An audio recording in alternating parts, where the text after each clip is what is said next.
Hey, Critical Mass community. For those of you who don't know who I am yet, I'm Tam Dillon. I'm the founder and chair for Critical Mass.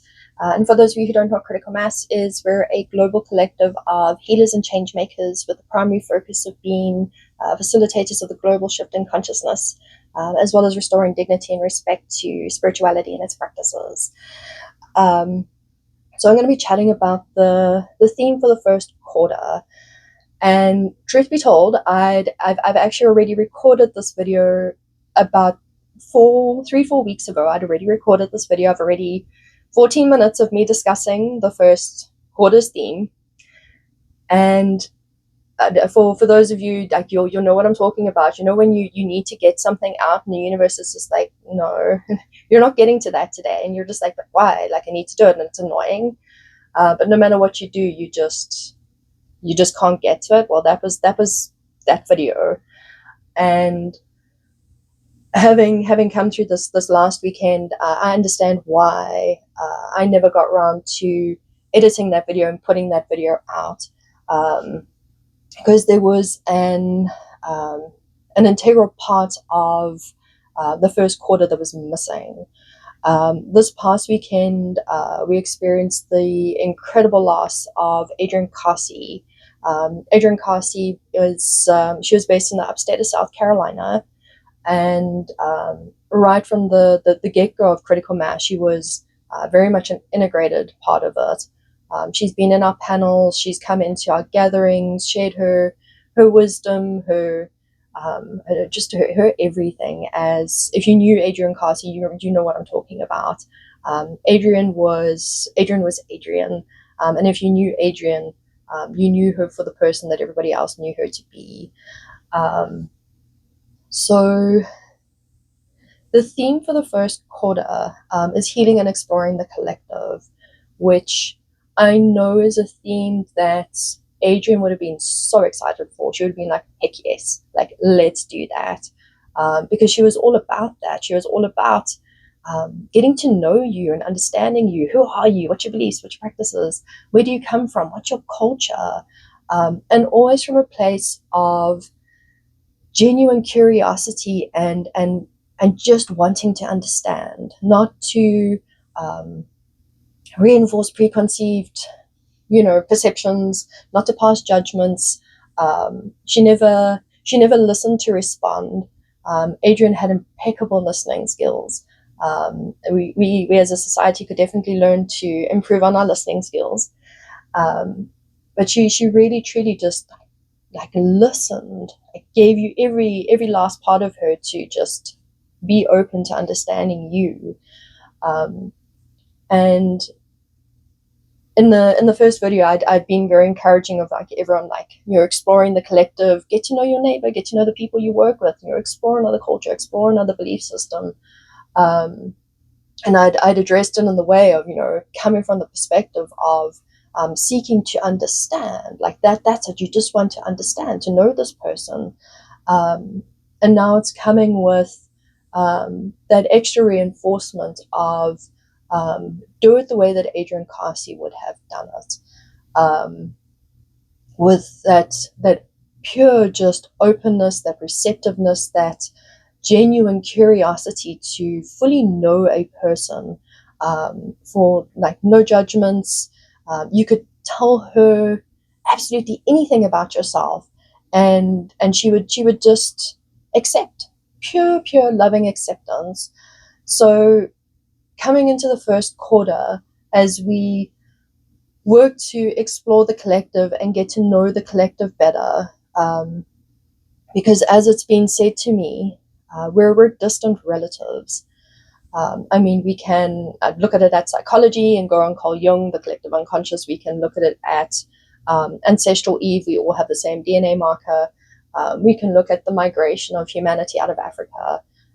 There's so many markers that say, like, hey, you are all connected. Like, you're all family. As much as like we don't all like one another, and we don't treat one another particularly well, we're distant relatives. And I know that had I shared those words with Adrienne, she would have been like, oh, not that. I love that so much. I know she would have loved that, that tidbit of knowledge that was shared with me. Because I know that she would have felt that in her core, like, yeah, of course we're distant relatives, absolutely we're family. And she treated everybody, whether she knew you since she was 12 or she knew you for 2 seconds, she treated you like you were family.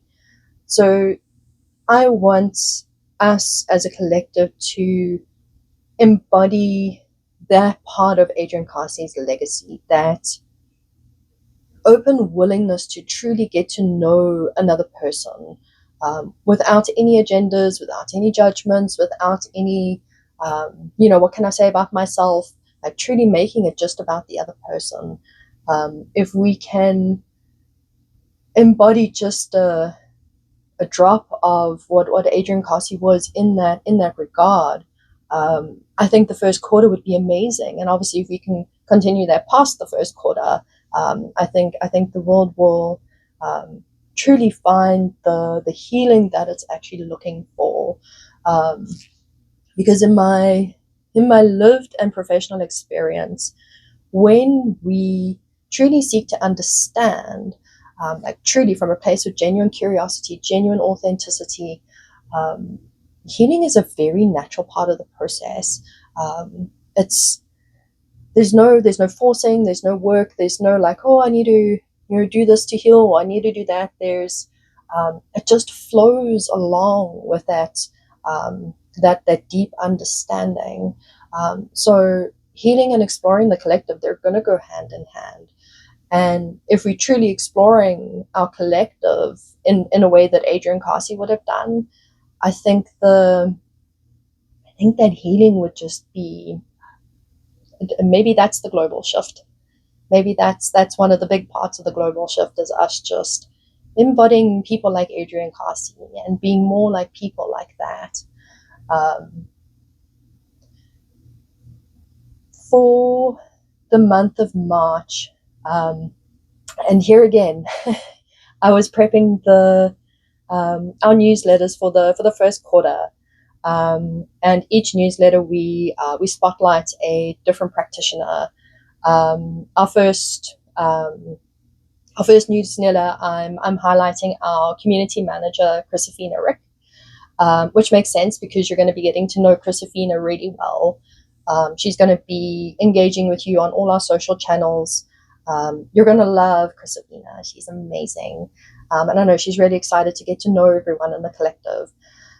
So January, I was like, cool, we'll highlight Chrisophina. February, we have our special event, so we highlighted PD Devaraj, obviously. But March, I struggled with March. I struggled with March for 3 days until I eventually gave up. I was like, okay, cool. I don't know who the hell is supposed to be for March. And it's not like I don't know enough people to pick from. I mean, I know, like, I have a whole global collective of people to pick from. I have a whole run of committee members to pick from. I mean, I could have picked myself. But yeah, March just, and there's a note that I've got there. Time to fill this in later. I don't know who's supposed to go here yet. And a little smiley face.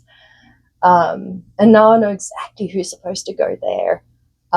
So the month of March is fully dedicated to Adrian Carsey.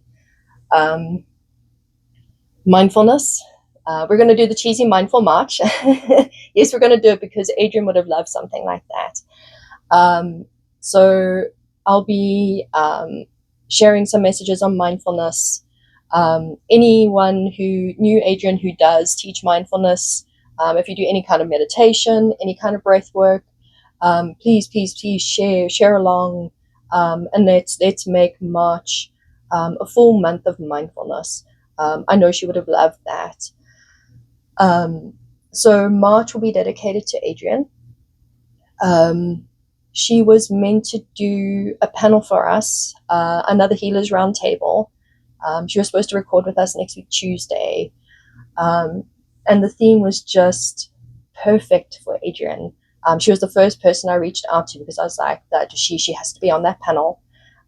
Collaboration over competition. I mean, who better to talk about that topic than Adrian Kasi. She just loved collaboration. She was like, "You want to collaborate? Yeah, let's collaborate. You're looking for this person to collaborate with? Cool, I'll hook you up. I will put you in contact." She was always connecting people, always building community, always forming collaborations, um, and never a drop of competitiveness came out of her. Never a drop of jealousy or envy or I'm better than this person or this person's better than me. She just embodied collaboration so beautifully. Um, so I'll be sitting in her place for the panel and sharing what I believe Adrian would have shared in that panel around collaboration and competition. Um, and the episode will be dedicated to Adrian as well.